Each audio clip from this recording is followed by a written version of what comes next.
Hello everyone, কেমন আছো তোমরা? আজকের ভিডিওটা অনেক বেশি ইন্টারেস্টিং, কারণ লাইফের ফার্স্ট টাইম আমি ওয়াটার কালার দিয়ে এরকম একটা পেন্টিং করেছি।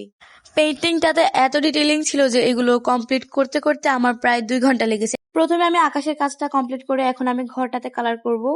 ঘরটার কালার আমি রেখেছি রেড অ্যান্ড একটু ক্রিমি কালারের মধ্যে। দেন হচ্ছে ওয়াটার পন্ডটা কালার করব। ওয়াটার পন্ডটা অরেঞ্জ কালার করে ইয়েলো অ্যান্ড হোয়াইট দিয়ে ডিটেইলিং দিলে আমাদের পন্ডের কাজ কমপ্লিট। দেন আমরা পাহাড়গুলো আর্ট করে নেব। পাহাড়েও কিন্তু অনেকগুলো ডিটেইলিং ছিল, সেগুলো আমি অফ ক্যামেরায় করেছি। দেন আমি ঘাসগুলো আর্ট করে নেব। সো তোমরা যারা তোমাদের ব্র্যান্ডকে প্রমোশন করতে চাচ্ছ, মানে একদম ফ্রিতে, হ্যাঁ তুমি ঠিক শুনেছো, একদমই ফ্রিতে আমি ব্র্যান্ড প্রমোট করছি। সো তোমাদেরকে হচ্ছে তোমাদের প্রোডাক্টটা আমাকে পাঠাতে হবে। দেন আমি হচ্ছে তোমাদের প্রোডাক্টের সুন্দর আকর্ষণীয় ভিডিও করে আমার সোশ্যাল মিডিয়ায় শেয়ার করব। ব্র্যান্ড প্রমোট করতে চাইলে আমার টিকটকে ইনবক্স করুন।